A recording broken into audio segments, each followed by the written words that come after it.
It is 6:36.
Good evening, all. We will get started in just a few minutes, giving everyone a chance to trickle in.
Good evening, everyone.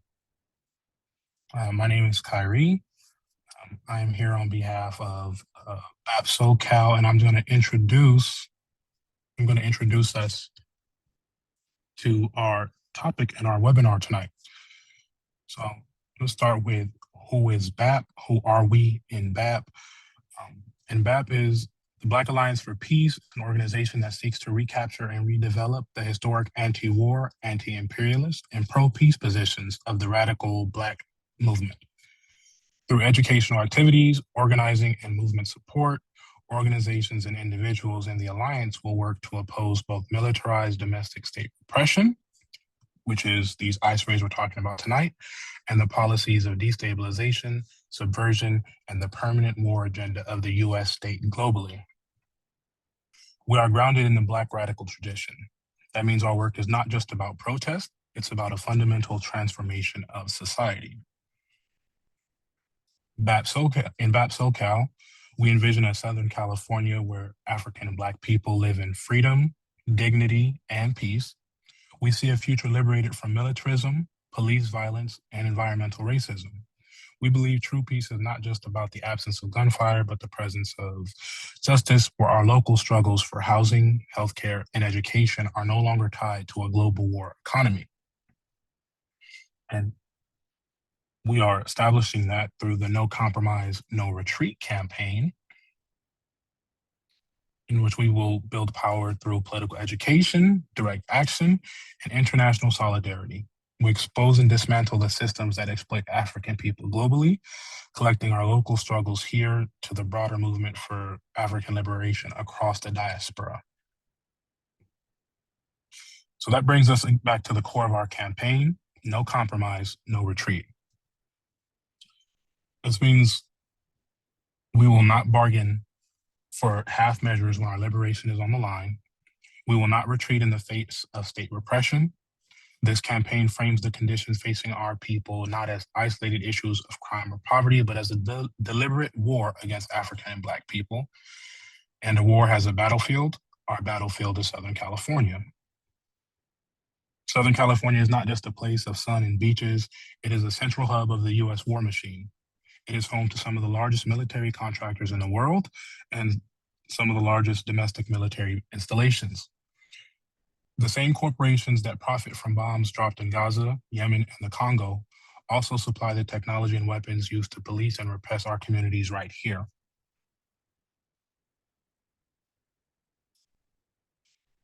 So ending the war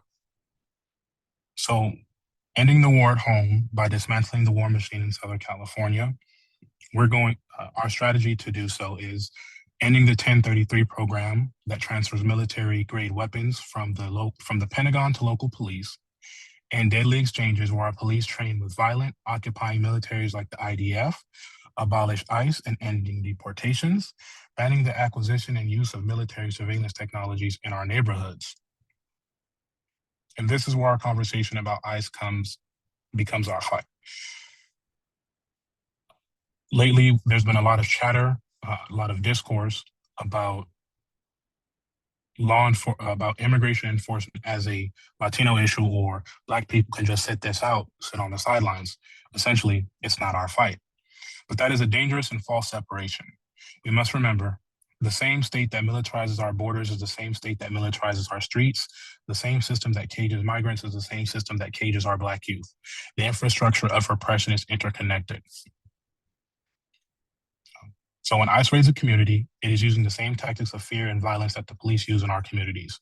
It is funded by the same war economy that drains resources from our SLIDs and hospitals. The logic is identical: divide, control, and crush oppressed people. So when we say we must abolish ICE, it is because we recognize it's a central pillar of war against all oppressed people, including us. Our liberation is bound together. So through this No Compromise, No Retreat educational series, we will continue to provide the political education and the strategic analysis needed to fight back. We are not just resisting, we are building. We are organizing a future where Southern California is a hub of liberation, not a hub of the war machine. No compromise, no retreat. Now with that, I will pass it off to Carlos, who will give us a sit rep update on the situation on the ground in Southern California. Peace, comrades. Good evening. So there you can see the agenda for today. We'll do a situational report, and then we'll move you into the historical context, talk about counterinsurgency a little bit, and immigration is a Black issue, and then we'll close out. I want to thank everyone for joining us this evening, and we're ready to get started. As Kai said, my name is Carlos. Um, and I represent, I'm one of the co-coordinators of the Black Alliance for Peace, Southern California. I think before we go any further, I think we want to kind of be absolutely clear on what it is that we're facing. When we talk about ICE, when we talk about the proliferation of militarization, this is imperialism. We can talk about immigration policy, we can talk about border security, but this is imperialism. It's the full weight of the American empire turning its weapons inward toward the very populations it has always considered its internal colonies and internal enemies. Can you go to the next slide, Don? And the next one.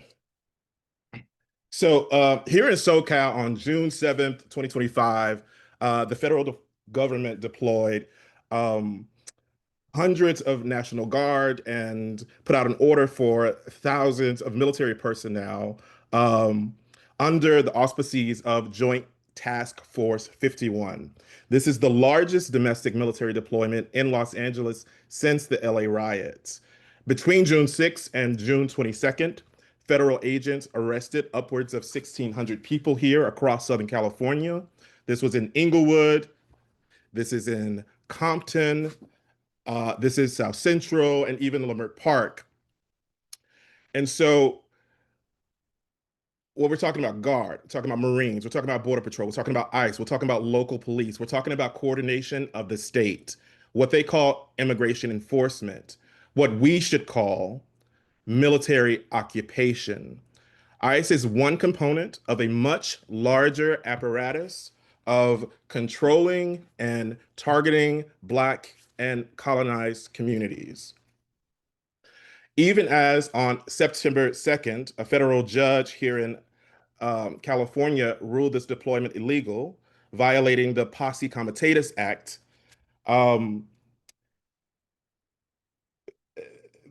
and called the government's justification contrived, said there was no rebellion, no emergency, and no legal basis. Even with that, we still see um, the state power moving, revising, refining. So when they leave Los Angeles, they go to DC. What they can't accomplish in DC, they try to figure out in Chicago. And I think we should look at the kind of architecture of like what's happened. Kai mentioned the 1033 program. What we see are MRAPs, patrol. We see MRAPs, we see Black Hawk helicopters, both here in Los Angeles and in Chicago. I don't know if everyone can remember during the the confrontation in Paramount in Compton, they landed a Black Hawk on the streets. And what do we see a few weeks later? Um, um, and what we see a few weeks later is uh, military personnel rappelling out of a Black Hawk into South Shore in Chicago. Um, due to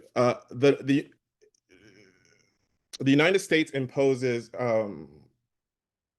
Before I even go there, imperialism doesn't just deploy force. It also kind of needs to create the conditions that justify force. Um, so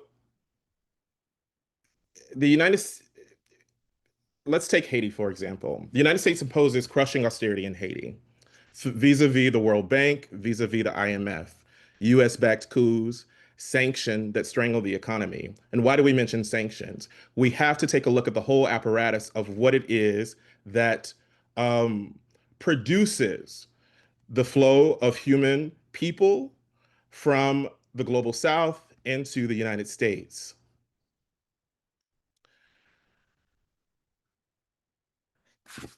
Further, what we see, and my comrades will get to much more of this later, but the levels of status and shifting of levels of status, particularly for African people in particular. Um, and I think what we see is the state using both legal, societal, military means to accomplish its goals. Um, the US creates a kind of disaster. It forces the migration of these people's country vis-a-vis coups, and then it criminalizes the migrants and deploys the military to capture them. And this is what we're kind of seeing on our streets throughout these days. And I think one thing that we do kind of want to acknowledge, and like all of these are test sites. They're testing how much they can get away with. They're testing the legal system. Can they ignore court rulings? To what degree? Oh, if we can ignore this one over here, let's go over here and try that. They're also testing us. They're testing the public. Will people resist or will people accept military occupation? Every raid that they do, every military operation they do is a data point for them. They are collecting data. Every deployment is a rehearsal, and they are refining their methods. And then they will deploy those methods once they're refined elsewhere. Can we move to the next slide? So I've been trying to kind of think about how to move through this. The three C's. So first I want to deal with like the contradictions, the system breaking its own logic. A federal court rules that the military deployment is illegal. The military stays anyway. And that's imperialism, the naked face of imperialism, I think showing you that it doesn't have to obey its own laws, even when those laws protect colonized, so-called colonized people, so-called citizens. What they claim is public safety. What they claim is dangerous criminals. But the vast majority of all of those people being arrested have no criminal convictions. Um, and so this is also a kind of one of those new things. The Supreme Court has legalized racial profiling. What it was doing in practice, the courts have legalized, saying ICE can consider ethnicity as a relevant factor.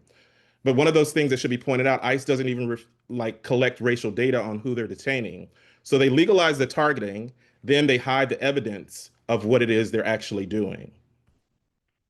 They they do a lot of, I think, sowing confusion with language to obscure the truth. They're calling all of this immigrant enforcement. But what it is military occupation. The media reports often cite immigrant communities under siege, but the raids are happening all over. Um, these are non-immigrant neighborhoods. And so this isn't as much as we need to focus on why we're talking about immigrants. We also have to understand that this moves beyond immigrants. Um, Mayor Karen Bass recently was confronted Border Patrol at MacArthur Park. She demanded that they leave, and Bovino basically told her, "I don't work for you," and he didn't leave. Um, and what we see from, I think, the leadership or the so-called kind of leadership class, in particular the Black mixed leadership class, are these gestures towards um, confronting or shifting the narrative around immigration or militarization, when in fact it's only rhetoric and there's no action behind those statements. It is only management. It's only to pacify the people who in the streets who have begun to kind of defend themselves. A little bit later, Mike is going to break down some of like how this works vis-a-vis counterinsurgency, what some of those kind of tactics are. Um, because the thing is, and I think the ugly truth of it is that it doesn't see immigrants, it doesn't see citizens, what it sees and what it treats us as are insurgents. Um, and in the similar way that they treat insurgents in Iraq and Afghanistan, um, that's the way they kind of that's their disposition towards the people living here. And it is incumbent upon us to build ecosystems, build structures um, of defense so that we uh, one can take care of each other, but also uh, make insufficient and demilitarize the state. Um, so some of the ways that folks have been confronting this here in Los Angeles is through um, the building of these community self-defense coalitions, which have, stretched across kind of Southern California.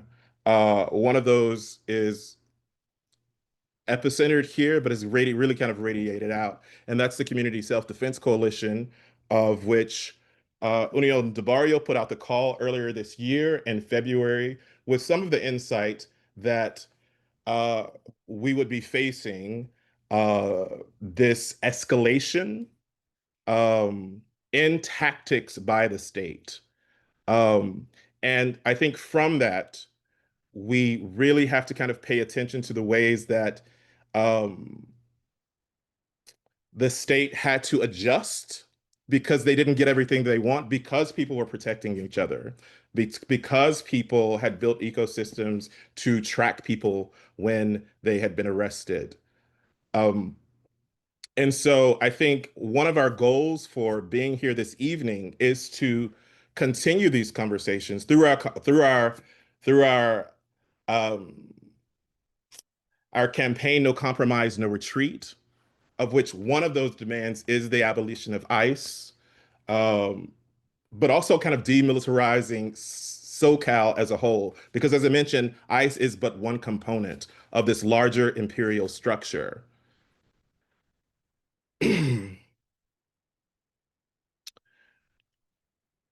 A little later, Kim is going to take us back through some of the historical context to, I think, draw a kind of line from uh, slave patrols and how we kind of get to like border patrols.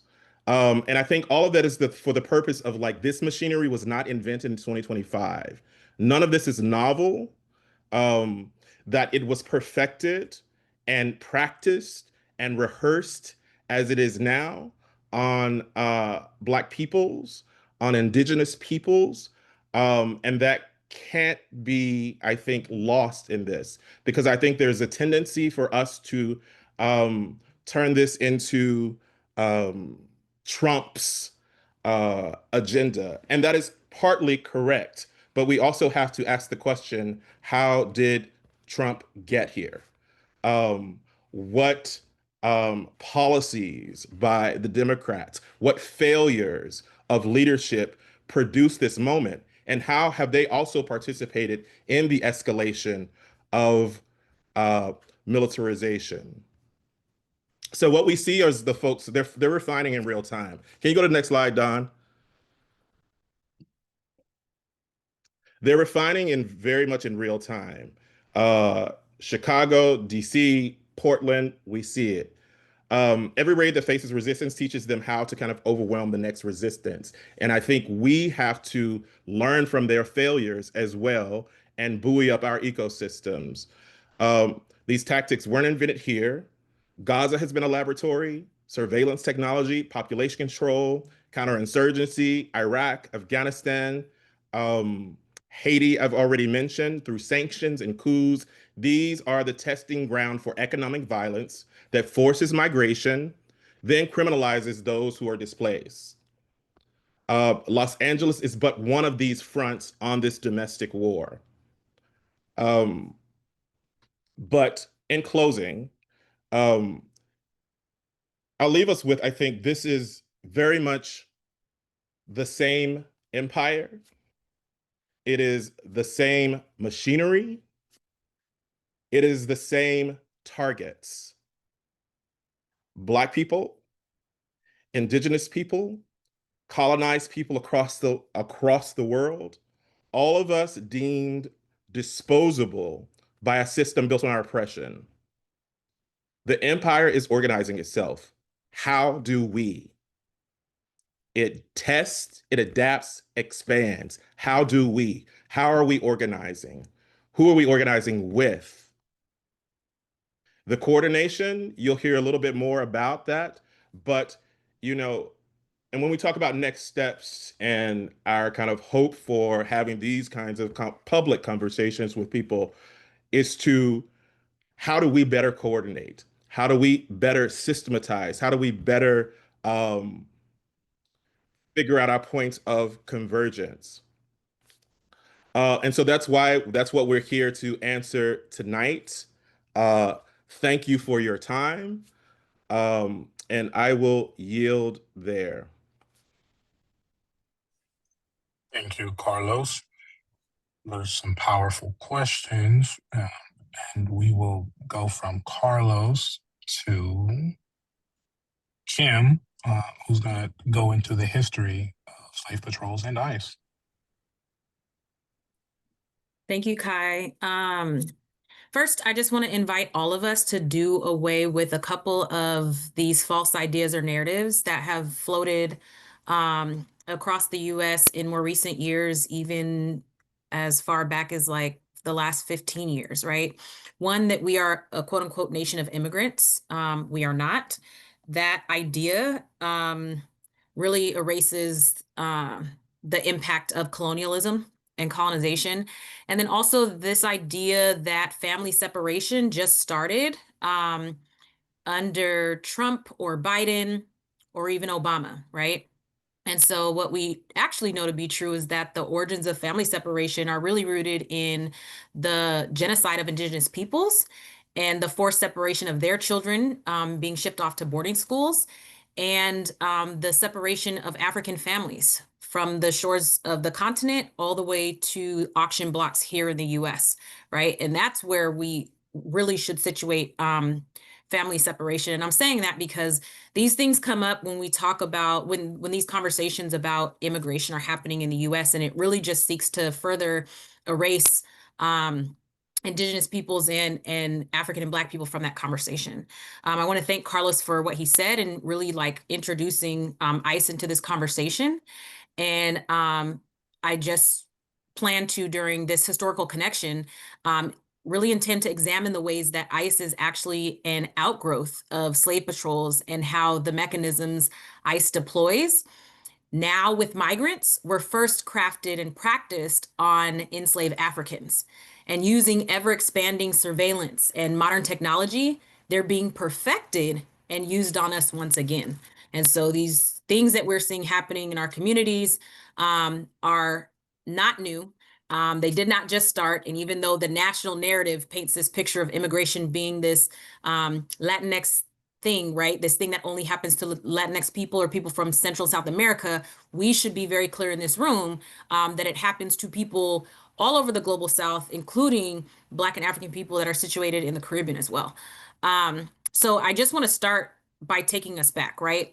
The enslavement of Africans and their descendants was an imperial project driven by racialized labor exploitation on colonized land. So this system and the mechanisms that replaced it reveal a clear through line in American history, which is the use of state-sanctioned enforcement to control marginalized populations for economic and social purposes. So understanding slave patrols and ICE raids together provides deeper insight into how law enforcement mechanisms have been deployed against groups deemed quote unquote threatening, right, by those in power. And I would also be remiss if I didn't quote the author of Border and Rule, Harsha Walia, who said, "The US-Mexico border must be understood not only as a racist weapon to exclude migrants and refugees, but as foundationally organized through and hence inseparable from imperialist expansion, indigenous elimination, and anti-Black enslavement." And so early U.S. boarding practices were a method of eliminating indigenous peoples and controlling Black people. And one of the things that I want to point out too, and give us to consider also to keep in mind, is that immigration enforcement is never about restricting the movement of capital. It is, however, about restricting the movement of property, right? People, especially during slavery, right? Enslaved Africans.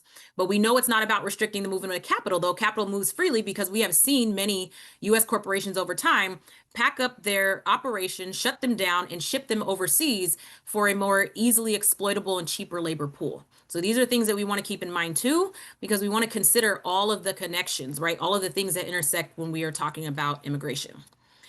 So if we were to look at these systems and do a side-by-side analysis, and we start with slave patrols back in the 1700s through 1865, which was the earliest formally organized system of policing in the American South. These were locally funded bands of armed white men, often slave owners, with broad authority to patrol plantations, enforce passes, search slave quarters, and suppress gatherings of potential uprisings. They functioned primarily to maintain the economic and social order of chattel slavery through terror and surveillance. The goal was to preempt rebellion, apprehend runaway slaves, and instill fear to ensure compliance and labor extraction. These are some of the same things we see now, as Carlos mentioned before. All of these tools, this technology, the mechanisms that they are using, they are testing out whether or not they are sturdy enough against whatever rebellion we might foment, right? And so even the Fugitive Slave Act, I think back to 1850, it granted slave owners the ability to kidnap and capture Black people that they claimed had escaped to these free states, right? They, along with other authorities, would kidnap and transport Black people across these state borders. And so when Texas was annexed, slave owners in the state formed militias to patrol the US-Mexico border to prevent Black people from escaping to Mexico. And they grew their ranks and would conduct cross-border raids in the South to capture Black people. So this, even though I'm telling you that these were slave patrols, in modern day time, in 2025 right now, this is ICE. This is what we're talking about. ICE did not come out of thin air, even though many of us, maybe even those of you on here, like myself, may be older than ICE. It didn't just come out of a thought or 9/11, as I'll talk about a little later. This came back from the early days of chattel slavery. And we just see that all of this is just a continuation and a development of what slave patrols were. So if we're comparing that to ICE raids now, enforcement actions by Immigration and Custom Enforcement, which is ICE, their alleged function is to identify, detain, and deport individuals without legal authorization. Enforcement disproportionately targets communities of color, and raids intimidate and exploit labor. So using the tactics of slave patrols, like I shared earlier, they perform workplace raids, home invasions, and they reinforce racialized borders. So if we were to actually, and you can go to the next slide, Don, if we were to actually look at these parallel tactics and social functions of these two systems, they bear many striking similarities in method and in purpose. So one, instilling fear and control. Both of these systems use tactics such as forced entry into people's homes and summary punishments by deputized groups of armed men to instill widespread fear. And this controls movement. It silences dissent, and it limits the ability to organize for the rights that we all deserve. You can go to the next slide, Don. So, oh, I'm sorry, you can go back. So you were on the right slide, sorry, that was my bad. So this is just an example, right, in terms of images. You can see that on plantations, when slaves were running away, these militias, right, were deputized and able to go out and try to recapture enslaved Black people. Raids on plantations, just like raids in homes and raids in the workplace as well. These are things we're seeing on the news on a regular basis. The other thing is that policing threats, right? So each system was justified by portraying a group as an existential threat. Where have we heard that many times over? And then the slave patrols. Enslaved Africans were a threat.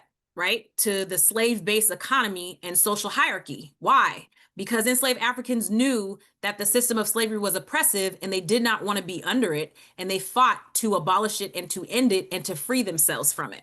And so that was a threat to the economy, which was primarily focused and based on what they could produce with their labor. So when we're talking about ICE raids, undocumented immigrants are portrayed as a threat to national security. Same thing, right? They're portrayed as a threat to economic stability and the cultural identity of what is the US.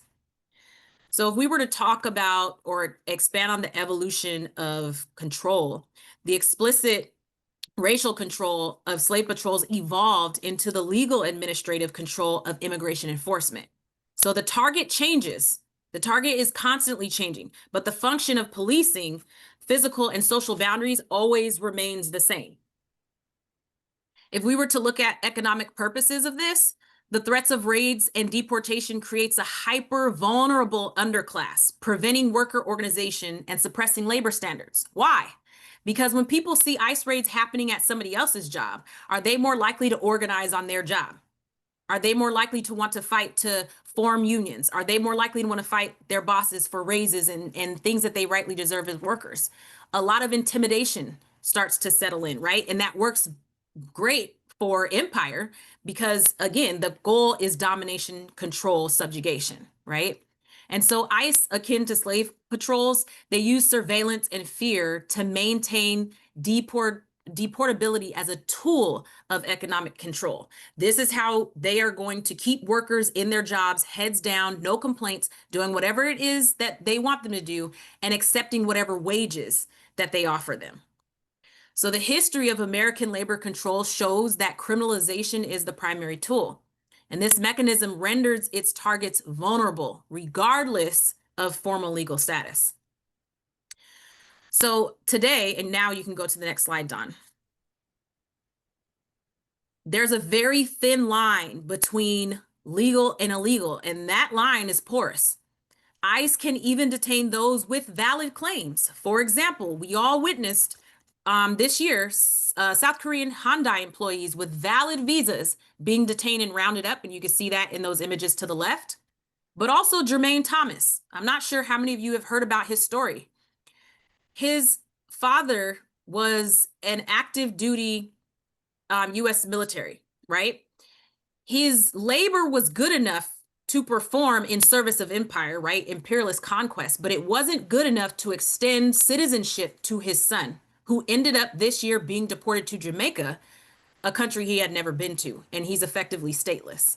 And so with that, I just want to point out the fact that the US will routinely harass people, even US citizens, not based on legality or citizenship or status, but solely based on suspicion.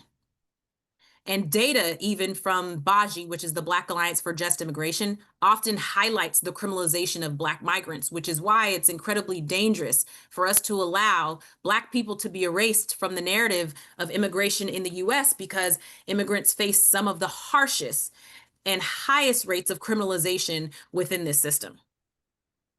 So this demonstrates that the system's ultimate function is not to uphold the law, but to maintain that state of deportability that I talked about, and fear that disciplines the entire working class, mirroring the historic use of criminalization to suppress Black movement and liberation. Safety was never guaranteed by papers, but by freedom from the systemic violence of state-sanctioned capture. So in conclusion, we need to disrupt, the colonial machinery. So the structures built to maintain the subjugation of Africans in the US, from enslavement to Jim Crow to mass incarceration, they're all being refined by way of the targeting of quote unquote illegal immigrants. However, anti-Blackness, a defining feature of this settler colonial society, mandates that Black lives and communities remain the ultimate focus of violence and dispossession. And it is our collective interest to understand and disrupt this colonial machinery now and in perpetuity. And that, I believe, makes it incumbent upon everybody to have an investment in the liberation of Black people and ensure that we bring an end to US imperialism, again, which is the thing that connects all of this together. So with that, I will stop and I will turn this back over to you, Kai.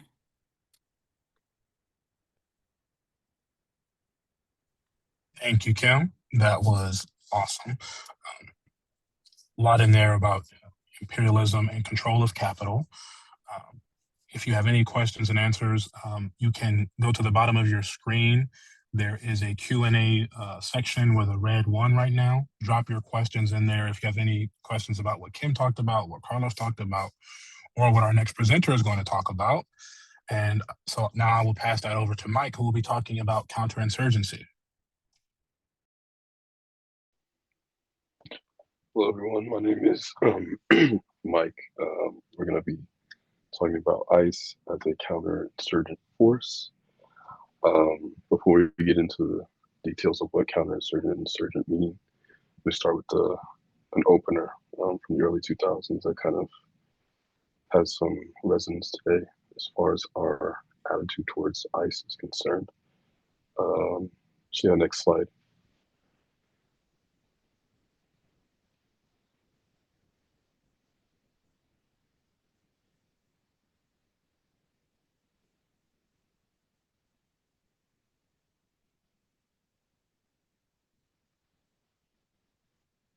Hello? Yeah, I think we Mike, lost. it looks like we lost this. Yeah, we lost the slides. Oh, sorry about that. Let me, sorry, I messed this up.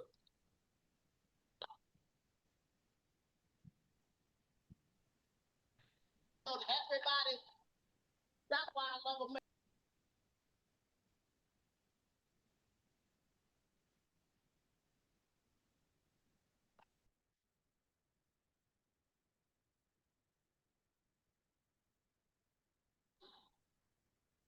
Cause you ain't never seen that motherfucker. We ain't killing their army, nigga. We killing them. We over there killing niggas in sweatpants, tank tops, flip flops, and a cowboy hat. You shouldn't have been talking shit. Our government pimp, they get on the news, they act like we ain't even over there killing real people. They don't never get on the news and say today we killed 4 men, 3 women, and 2 children. They use a word niggas can't readily identify. Today we killed a group of insurgents. Niggas be at the house like, I don't even know no motherfucking insurgents. You can kill all them motherfuckers. I don't have not one insurgent friends. Weed to help you notice shit like that, but you gotta be careful with this super strong weed because you can't do All right, we can stop there. It's easy to get high.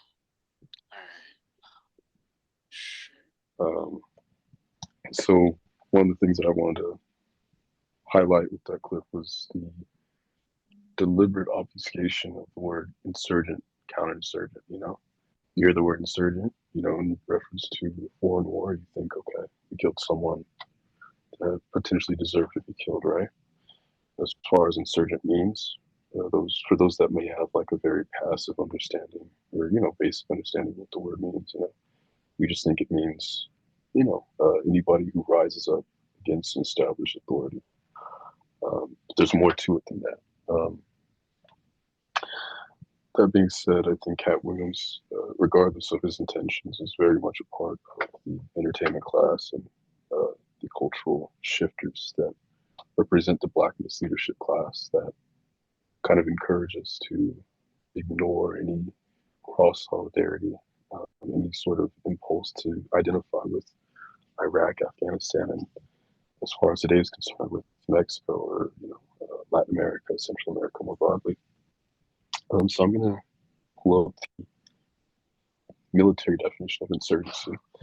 So insurgency is an organized movement aimed at the overthrow of what constitutes government through use of subversion and armed conflict. The key distinction between an insurgency and other movements is the decision to use violence to achieve political goals.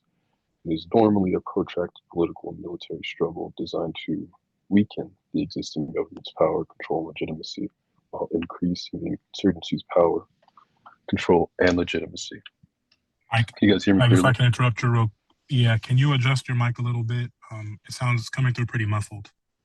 Okay, can you hear me better? All right, cool. I think that's a little better, yeah. Is it better? All right, cool. So yeah, so that's what insurgency means as far as the military definition is concerned. Now let's switch to counterinsurgency. Next slide.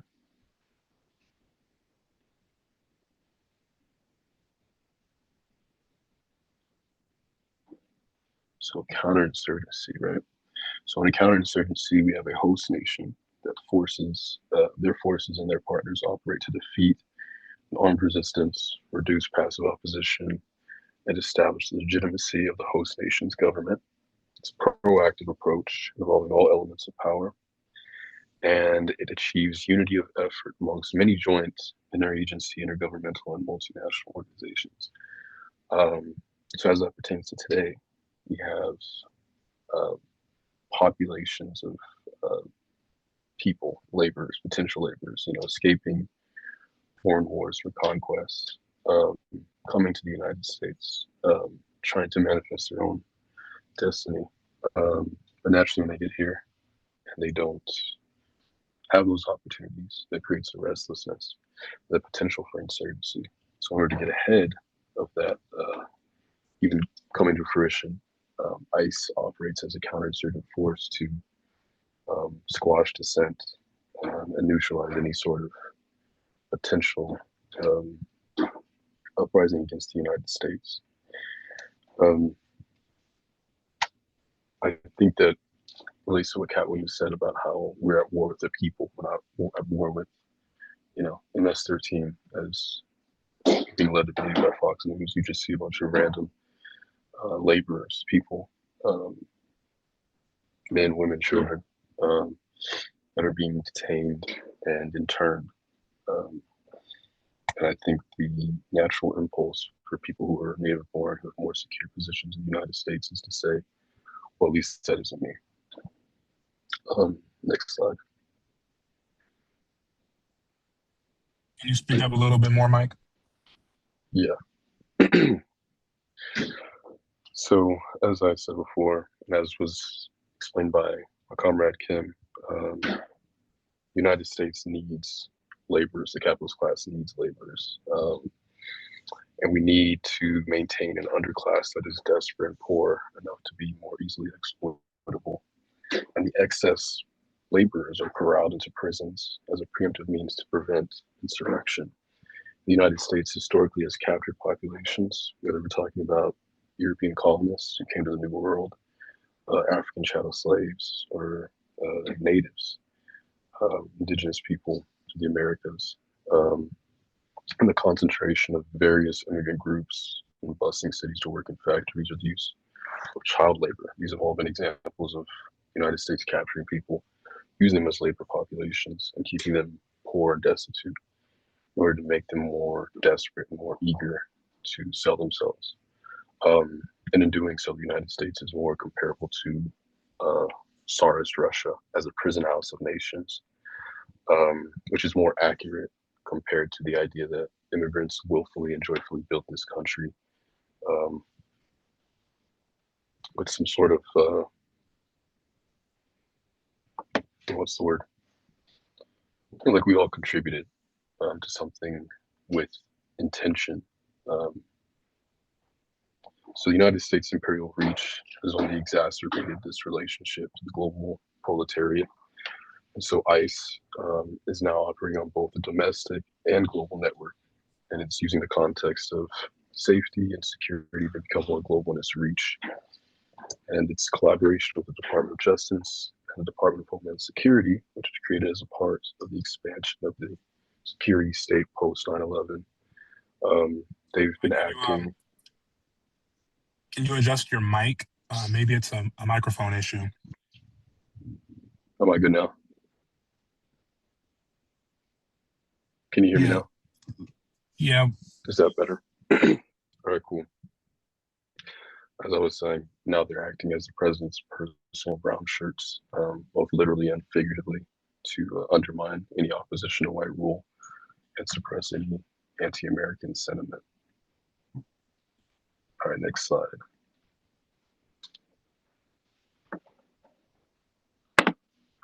All right, manufacturing consent. So here we have Fox News. We have a former Antifa member, quote unquote, alleged, right, Antifa is not a designated organization, clear leadership structure, or anything of that sort. Just a vague term to describe anyone and everyone that's out in the streets opposing what's going on right now. So what happens is, as far as ICE, and not just ICE, but any three-letter agency, any security state more broadly, in order to justify its aims, its goals, you have to slander broad populations, so you can further capture and neutralize them, right? So if you say that they're Antifa members running around and blowing things up or whatever, it's easier to justify, and also the eyes of the public, it's easier for them to accept that as reality, right?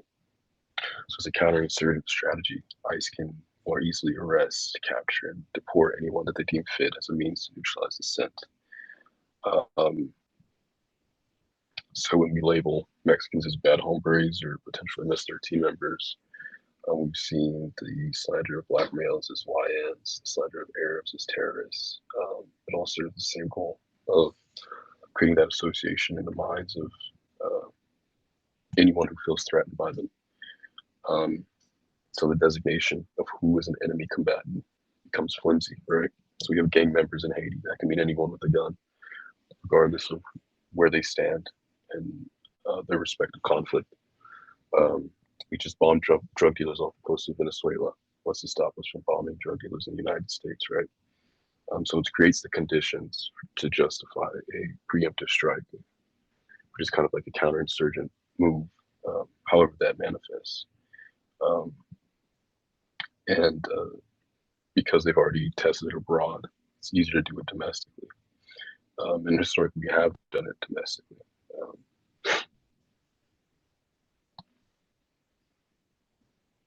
So the threat that is posed against these respective states is neutered. And now the state has a new population of potential laborers or just people that they can get rid of as they see fit. Next slide. So now we have the local applications in Southern California. First thing I wanted to cover was the leverage for property acquisition, right? So if there's a particular property that is wanted by the bank or landlord to be cleared out or to be possessed, it's occupied by a group of undesirables, right? The state can come in, colonize, and clear that area out, as we saw in Chicago. So the focus is starting with Latino migrants, but Canada will easily expand to the expulsion of non-white protesters or anyone who cautions against the state. And it's very indiscriminate. There's no accountability for missing people, and it emboldens the state to do as they please. ICE has been very open about racial profiling. So they're looking for, South Koreans one day. Any Asian person in that vicinity is subject to capture, right? So if the president potentially says that we are being invaded by hordes of South Korean laborers, right, that are stealing jobs from hardworking Americans, that gives ICE pretext to invade Chinatown, even though we're not looking for Chinese people, right? And that's the issue.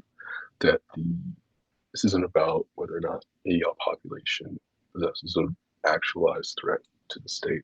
Really, it's about the needs of the capitalist class and as they see fit. Another modern potential application is the declaration of Los Angeles as an NSSE for the Olympics.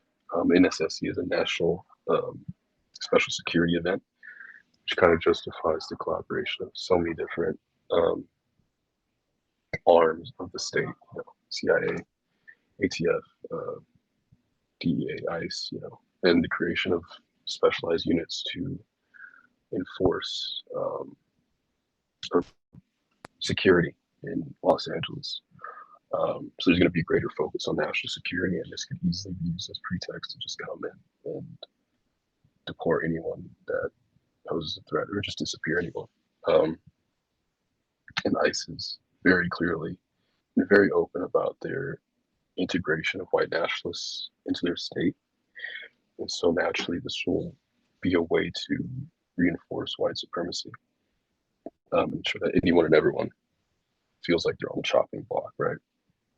So we have demonstrations and uprisings in favor of, say, Palestine. ICE can easily come in and say, okay, population of terrorists, terrorist sympathizers, and just deport people as they see fit. We're dealing with populations of young Latinos, Asians, Blacks, even whites, however they see fit, they will do what they need to do to neutralize and ensure that no labor, whether documented or undocumented, feels emboldened to foment insurgency. Mike, I hope you're wrapping up. We have to move to the next presenter. Yeah, I got like one more slide left. All right, next slide. All right, so a part of our no compromise, no retreat campaign is to end the war against Black and African people in the U.S. abroad. I think what was highlighted by the Williams special is the fact that there's unfortunately, a very nationalistic impulse amongst not just Black people, but any people that feel comfortable in the United States.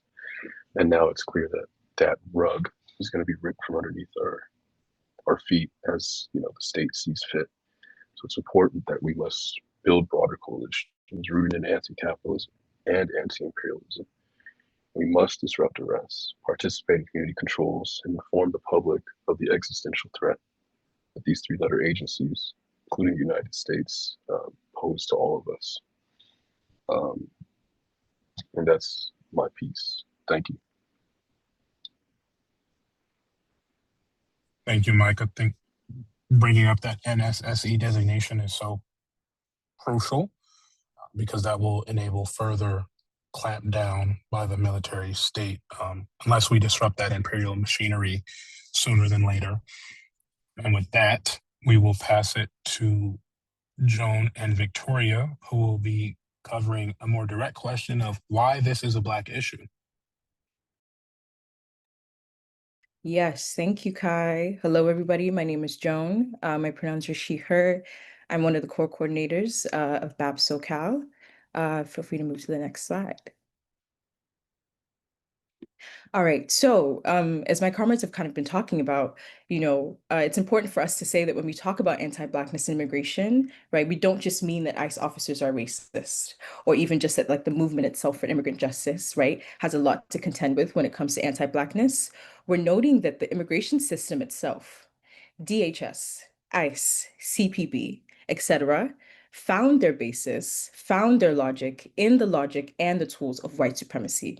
And so I'm going to break down a couple of things within this. First of all, being that Black people in general, right, were deliberately excluded from the first laws of naturalization and in the application of the concept of birthright citizenship. So we saw a couple of months, ago when Trump came into office, right, him coming for birthright citizenship, and a lot of people were kind of saying, can he do this, right? And unfortunately, we know that this is something that's been done before, right? And it's with all things, it will come back to everyone. And so I just want to share some stats when talking about Black immigrants, because unfortunately, right, the face of what is happening may not be Black people, but that does not mean that we aren't experiencing these things. So Black immigrants are 6 times more likely to be held in solitary confinement within the detention deportation system. 6 times more likely.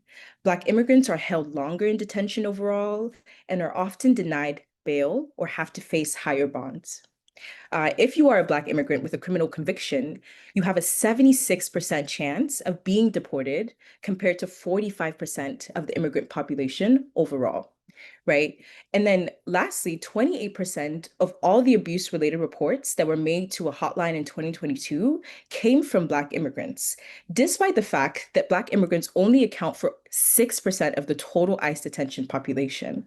And I want to share that this information is from a report called Uncovering Truth, Uncovering the Truth by Freedom for Immigrants, Black LGBTQIA+ Migrant Project, BLMP, Black Alliance for Just Immigration, BAJI, and Undocu Black Network in 2022, right? And so I lift this up because Black immigrant organizations have been sounding the alarm for years, right? And so we shared this also to show the urgency of the calls to abolish ICE and detentions, just as we are calling for to abolish prisons in general. We also want to note that, like, unfortunately, there are a lot of people who are missing in the data. There are a lot of people who are missing in these numbers because ICE does not account for race. It only accounts for country of origin, right? So we have people who are in Colombia, who are in other countries who are Black, right, but are not accounted in this data whatsoever. We also know that folks have literally been disappeared, right? And they have no trace in the system because there's nowhere for their information to go. Folks have also may be seeing, right, stories of US citizens, Black US citizens, right, being sent to random countries that they do not come from, right? And these stories aren't necessarily making primetime TV, aren't making primetime in the publications, but unfortunately, we are seeing Black people being stopped, being pulled over, et cetera, et cetera. Next slide, please. All right, so we want to share a bit of a, I guess, concrete example, right? This horrific image from Del Rio in September 2021. But just a recap for folks who may not know, during that moment, thousands of Haitian asylum seekers were gathered in dire conditions under the Del Rio Bridge in these kind of makeshift camps. And they had to deal with issues of sanitation, abuse, and medical neglect, even though the administration had been given a heads up. For weeks, they knew that these folks would be migrating.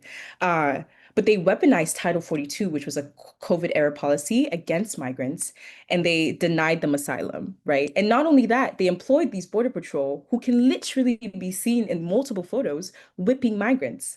The Biden administration would later go on to reject or claim that these patrol officers were not whipping migrants, but unfortunately, we got this on photo, right? And so, as you can see in this, I also want to note that, like, the folks in this picture are holding bags of food, right? So folks have been crossing the bridge to bring food to their family members, right, to their children, right, because they were being starved, etc. Uh, and so when we see this comparison of this image here, as my comrade Kim was talking about, like this legacy of slave patrols, that is not just like a theoretical thing, right? And border communities have been sounding the alarm to no relief for years about the amount of power that has been given to Border Patrol, right? And so we see them kind of become the modern day iteration of this thing, the same images, the same tactics, right? Folks may have also remembered the Border Patrol coins that were kind of circulating around, right? Where these officers were kind of, celebrating, making fun of, right? These horrific actions. Feel free to move to the next slide, because I know this is not a great thing to have to look at. I think we've lost the slides.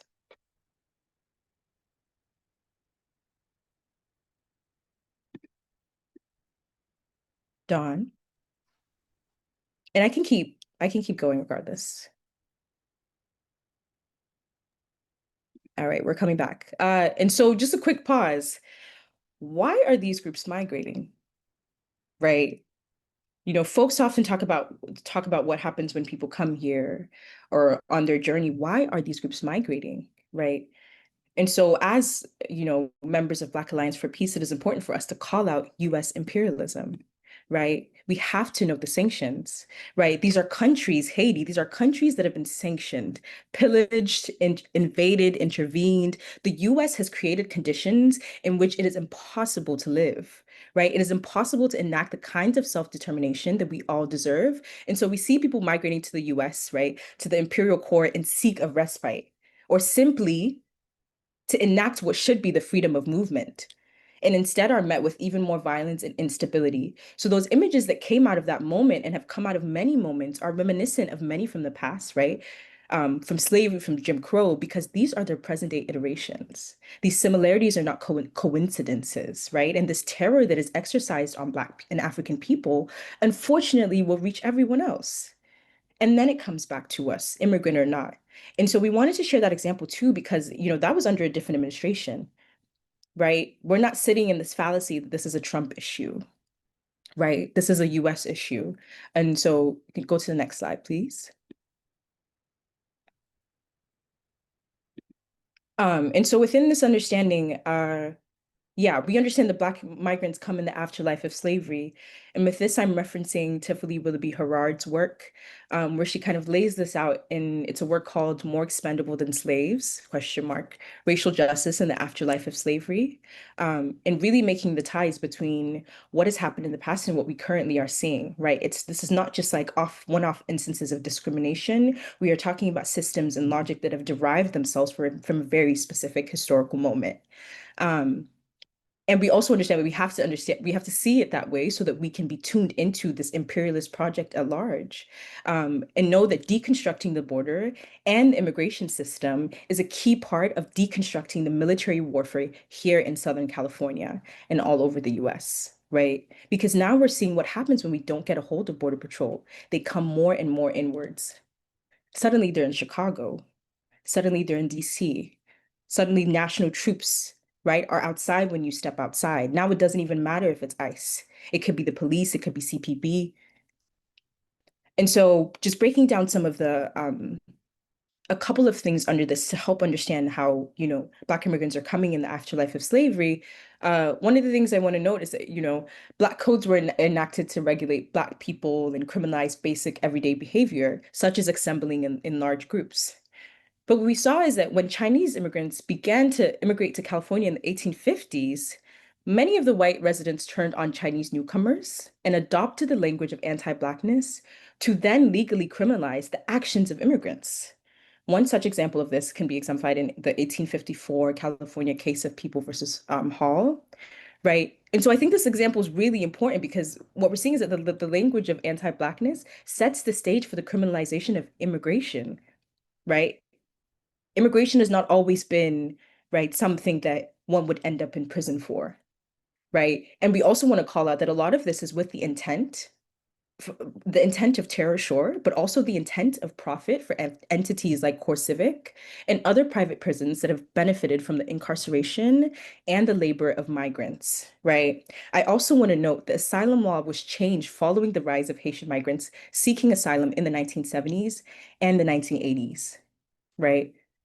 The previous Biden administration also did its work to really, really, really, really destroy and deconstruct asylum, right? So all these laws, these enforcement agencies were literally created in service of this white supremacist project that seeks to shape citizenry in a very specific way, right?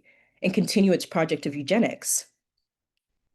And so within this, the kind of conclusion of this is that, right, deportation and criminalization that Black immigrants encounter in the US stems from the systems of incarceration and terrorizing that Black people in general, right, experienced, which stems from the expansion of policing, police who stem from the legacy of state patrols, Border Patrol who stem from the legacy of state patrols. And I have some stats here also pulled from the report by those organizations that I had mentioned prior. And this is just in the South. Just as I wanted to note that, though we are closer to the border here in California, these detention conditions that people are having to undergo, the inability to even get in front of a judge, right, et cetera, these are things that are being experienced all over the US. And unfortunately, oftentimes it is only, Black immigrant organizations that are sounding the alarm for this, right? And so also just noting this because this fallacy that this is not our issue is to pretend that there are no Black people who are immigrants. You can move to the next slide. So just a couple conclusions. I think the first one for me being that there is no world in which we fight to deconstruct anti-Blackness and leave the border intact. There is no world in which we fight to deconstruct and leave the border intact or the current immigration system, right? And that we don't destabilize the notion of citizenship and vice versa.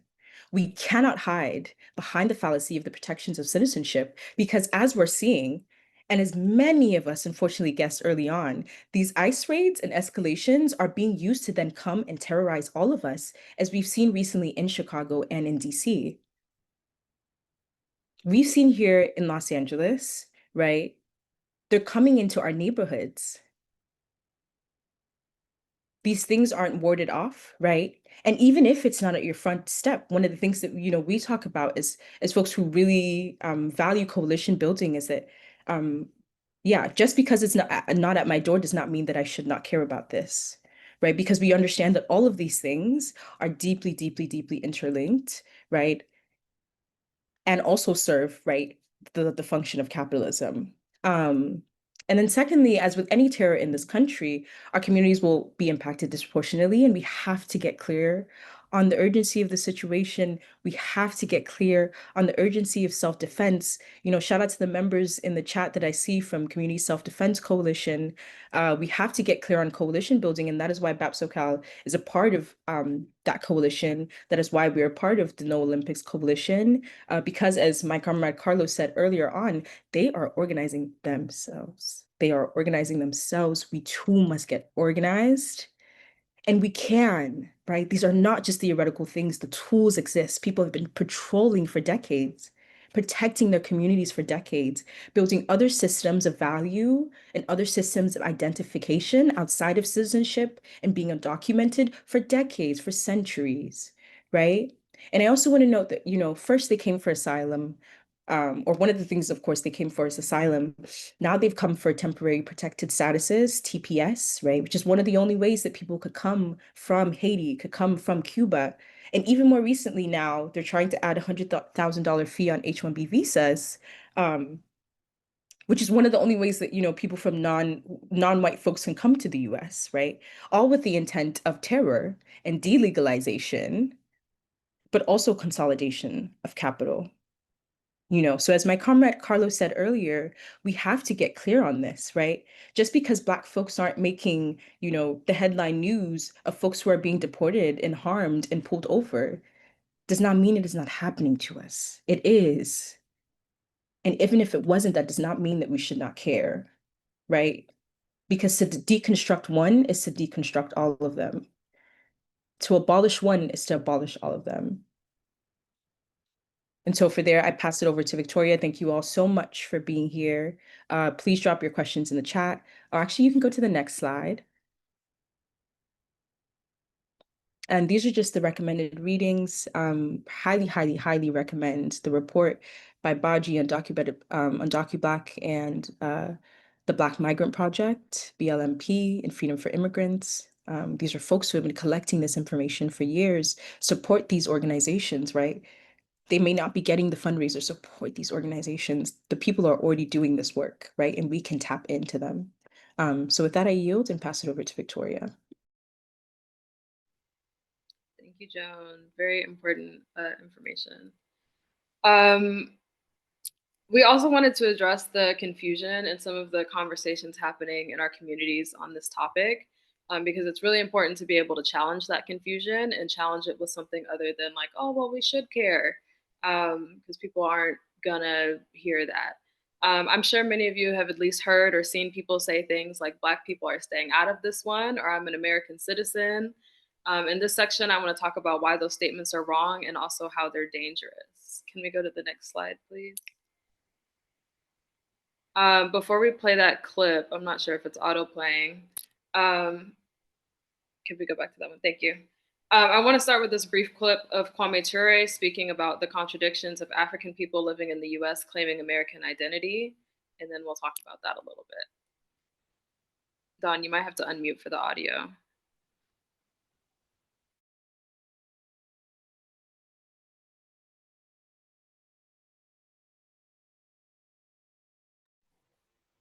Don, if you can unmute for the audio. Did the audio work? Say it one more time. Did the audio work? No, I can't hear the audio. I'm not sure if other people can. Let me try that again. They're against their will, who should hate America and should be the last to claim they're Americans. Ask them, what are you? I'm American and proud of it. And if you say something against it, I'll kill you.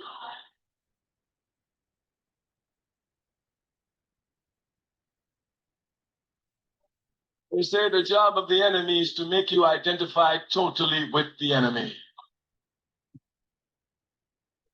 Call ourselves Americans. They don't treat us like Americans.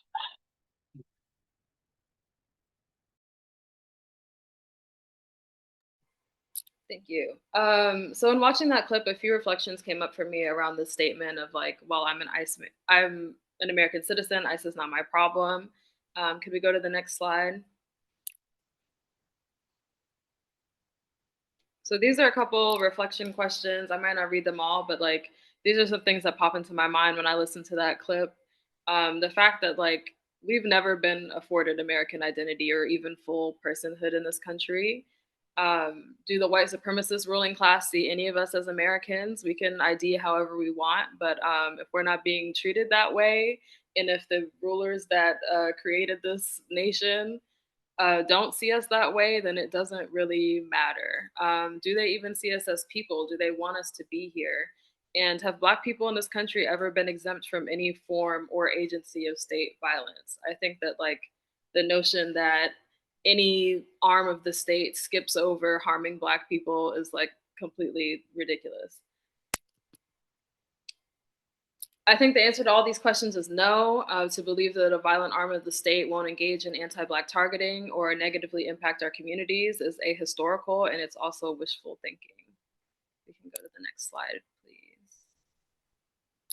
I also wanted to touch on the point that Joan mentioned. Many people, sometimes unconsciously, are categorizing immigrants and Black people as separate groups, and they're just not. Specifically here in California, about 1 in 4 Black residents are either immigrants or children of immigrants. Los Angeles specifically has the largest Black immigrant population in the state. It's also very clear that when we look at the actions of the state, that the ruling class are very much thinking about Black people when it comes to immigration. We've all heard of the travel ban lists. If we could drop the Al Jazeera link in the chat, someone will link that. When you look at the list of countries prohibited from travel here right now, the vast majority of them are African countries, which I think is a fact that not many people recognize. We can go to the next slide, please. Now, there have been some very recent examples that we'll get to shortly, but immigration deployment against Black people is not hypothetical, and it's not even a new occurrence. Now, I didn't know this until recently, but BAJI, the Black Alliance for Just Immigration that some of my comrades mentioned earlier, released this report on the left about Border Patrol agents taking part in the surveillance and kidnapping of protesters in unmarked cars during the George Floyd uprising in 2020 in multiple cities and states across the US, which is something I had no idea about. More recently, in LA, at the onset of federal troops being deployed to assist ICE operations, the first person to be detained was a Black man. Even more recently, like within the last week, there was the raid on the apartment building in Chicago that I'm sure many of you have heard of. Nearly 300 agents descended on the building in helicopters with flashbangs and weapons. Many community members were kidnapped, and nearly all of the building residents, many of them Black, including children and babies, were zip-tied and thrown into vans. As a result, many people taken remain unlocated, and nearly every resident of the building was displaced due to the level of property damage. There's a really good report from the Black Agenda Report that hopefully someone can drop in the chat that details the landlord and property developers' role in this raid and how it's a direct act of economic warfare against the African and Black community. In summary, ICE are cops in a different font. When ICE is deployed in your city, you will see more cop presence. You will be subject to new and worsening surveillance tactics and technologies in your area. ICE operations put everyone in our communities at greater risk of harm and of capture.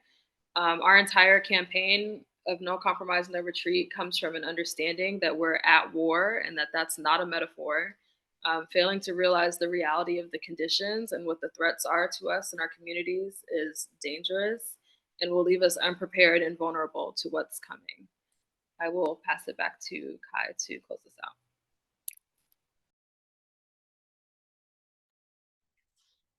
All right. Thank you, Victoria. Thank you, Kim. Great information as well.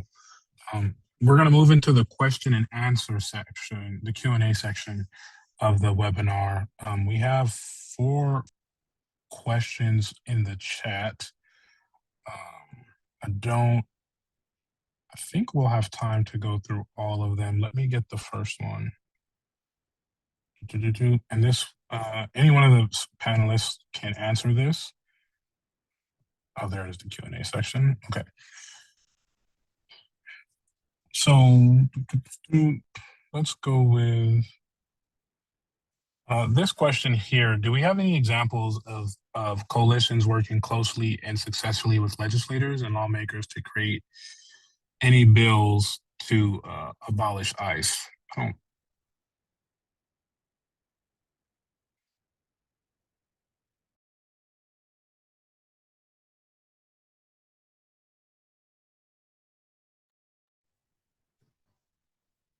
So I don't mind speaking to that, and I'll just be honest and say I don't have an answer if there are examples of that, but I will say that I don't think our answer is in legislation. And the reason for that is because immigration enforcement in the US is a bipartisan capitalist imperialist project. And so both parties support it.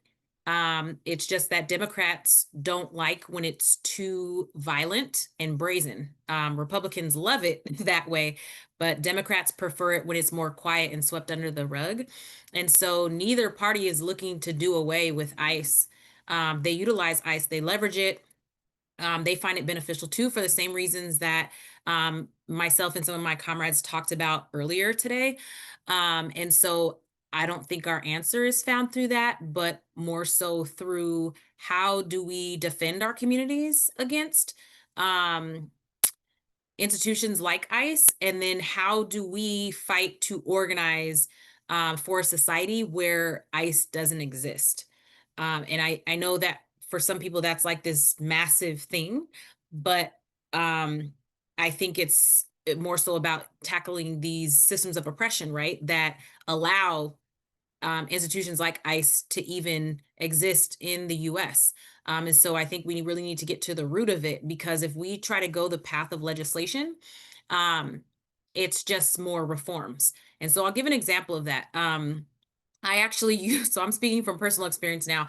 I used to do legislation, lobby, and all of that. And so one of the bills that I lobbied way back when I was still developing more politically, and I wasn't anti-imperialist in orientation, I supported SB 54, I think it was, which was basically a law to make California a sanctuary state. Now, the reason I'm laughing is because if we pass that to make California a sanctuary state, how is it possible that ICE can now go and raid these sensitive sites, right? They have completely run over that law. And essentially, it almost made it pointless for us to fight for it, right? And so that's why I'm saying that I don't think our answer is found in legislation. And most of the time when we try to move legislation to prevent or restrict different branches of policing, which icing is a form of policing, it actually ultimately gives more power to them, either through funding and other things under the guise of like trainings and stuff like that, or tools, right, which AKA surveillance. And so I think our answer as people is really into how do we get to the root causes of why ICE even exists, which we understand based on what we've talked about today is rooted in the history of colonialism, slavery in the US, and imperialism. And so in order to do away with those oppressive institutions, then we have to really work hard to chip away at those things. And I'll pause there. I will say too, I'm sure it's not the answer you were looking for, but I feel like as somebody who has dabbled in reforms before and had to learn the very hard way that it doesn't work, like that's just the reality, right? And so we have to get more creative and not decide or think that our solutions are found within the same system, right? Because the system produced ICE and we cannot end it by utilizing the same system, knowing that all of this exists to uphold and reinforce imperialism and capitalism.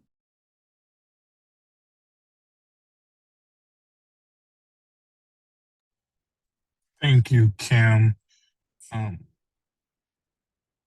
Kim or any of the other panelists, we have a question about how does the work to abolish ICE serve to defeat the military-industrial complex at large? Like, how will this destabilize the military-industrial complex? If anybody wants to take that question.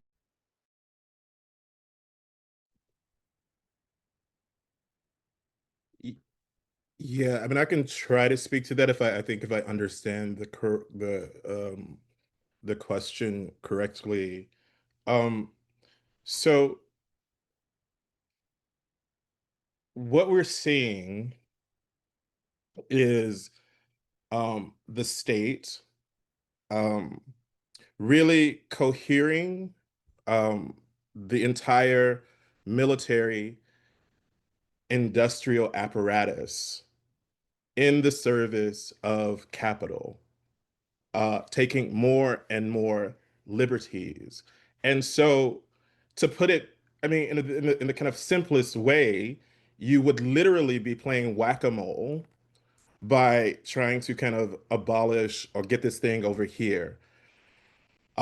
Or like do this like or only to like so if we're only going to go up to after ICE and we're not going to talk about like LAPD or LASD or any of those kind of police departments, um, the structure will revise itself in such a way that it will compensate for ICE through those other outfits. And so when we talk about militarism, when we talk about this level of state control, we have to see them as unified. Um, and to go at one simply will not do. And I think that is the structure of imperialism because they are deeply linked. Um, Not only are they linked to, as Kim was talking about property, human property and non-human property. All of this is in service of um, the bourgeoisie, for lack of a yeah, the bourgeoisie of protecting and expanding their capital interests. And the only way that we can get at that structure is if we are communicating with our comrades across states, across regions, and across what are perceived as superficial borders. For example, Southcom is the element that has, so the United States has divided the world into these spheres of influence by the military. Southcom handles much of the southern part of this hemisphere. Um, and there's the Indo-Pacific Com for the Pacifics. There is CENTCOM for over here. There is AFRICOM. Right now, Black Alliance for Peace is in um, our month of action around kind of shutting down AFRICOM. And that is the military apparatus which controls and seeks to inculcate and has inculcated itself into literally almost every country in Africa, um, by way of bases, by way of agreements with corrupt and comprador leaders.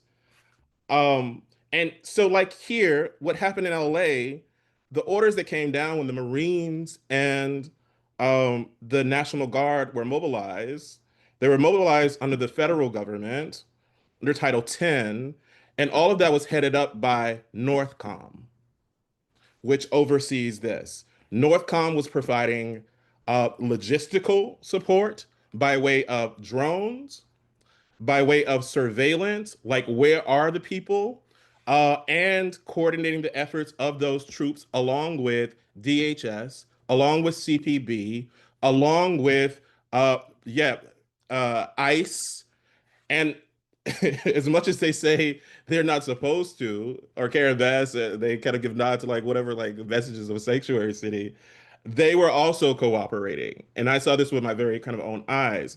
And so I think to go at one piecemeal is a mistake that we can't afford to make. And so we have to be able to kind of talk about these things and continue to like make those connections across borders. It's very, very, very important because the way that um, uh, U.S. and Western state violence works, it sees no borders that are not under its dominion. And I think it's up to the people to kind of like figure out how we will not be kind of beholden to those kinds of structures. That was a very long-winded way, but I think that the answer is there or in there. I think It was long-winded, but I think it did answer the question that we have to have a comprehensive approach, a cross-border approach. That was much appreciated, Carlos. So next two questions, Victoria's taking one and Joan is taking one. So Victoria will ask or will speak to anti-Blackness and how it's inhibiting solidarity. Victoria, you want to take that away? Yeah, I'll hop in. This is a really good question and comment. I think that like one where I start with people when I'm having these conversations about like anti-Blackness from other communities, stopping people from wanting to organize against ICE and against other things, is like, first and foremost, we live in an anti-Black world. There's not a community on this earth that doesn't have anti-Blackness. Like that's just the reality of the situation. Anti-Blackness is very, very serious and something that we are absolutely organizing against. There is a difference between a person in a community exhibiting anti-Blackness and anti-Black behavior and the government structure that is armed experiencing anti-Blackness and anti-Black behavior. So I don't think that a person, an individual, an anti-Black community should stop us from organizing against an anti-Black state. Like if you are vehemently against like anti-Blackness, you have to recognize like what powers are yielding that anti-Blackness and what powers have the ability to like affect your life, affect your safety, affect your community safety. And so I think that that's a short answer to that question. I hope that that answers it.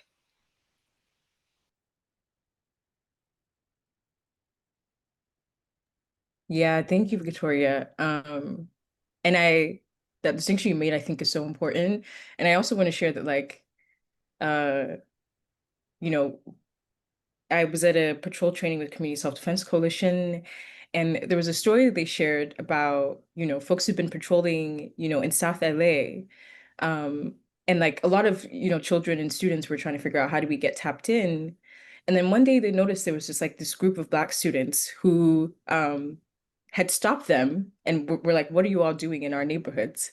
Or were patrolling their neighborhoods, right? And had kind of like trained themselves up and had joined in this fight. And I share that to say that unfortunately, and maybe fortunately, like there are people who are showing up anyway, right? Like that can't stop us. Yeah, for showing up for coalition, but also I think that it is something that we have to address. It is something that we have to address, particularly in the movement. And we have to address it because I think that if we do not address like abolition in the immigration movement, it will continue to become cyclical. So yeah, just loved what you shared there, Victoria. And the question we had in the chat about what saying more about abolishing one is abolishing all. And I think Carlos kind of spoke to this a bit already. But one thing I just want to share is that I sometimes forget is that ICE is only about 22 years old. It was created in 2003, so younger than a lot of us who might be in this Zoom, right? And it was created post 9/11. Exactly, Kim. And so, like, this is what we mean in terms of like the parallel things that are happening as increased militarization is happening all across the world, right? And it is created to create these three different arms of the immigration system, DHS, ICE, CPB, to further increase militarization, right? And so I say that to say that like these bodies are in conversation with each other.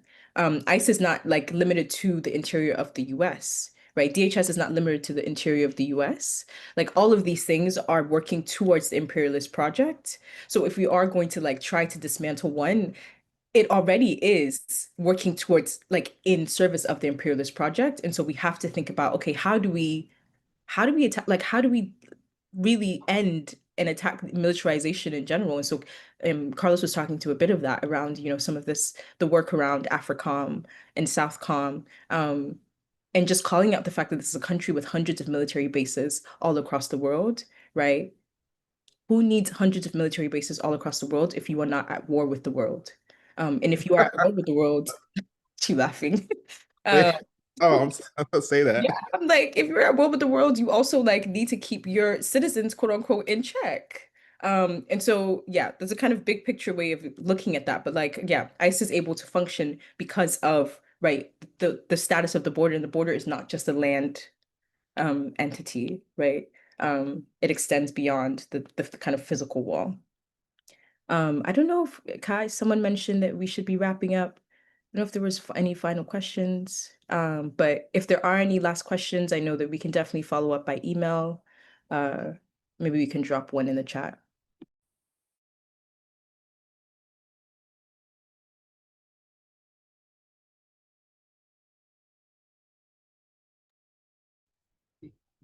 Yes, sorry.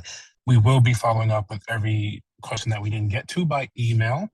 I am also going to drop some links into the chat if anyone is interested in joining BAP or joining our solidarity organizations.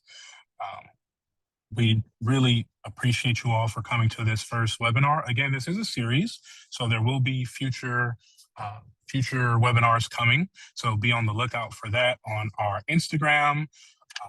And if you're a member, on the listserv or email.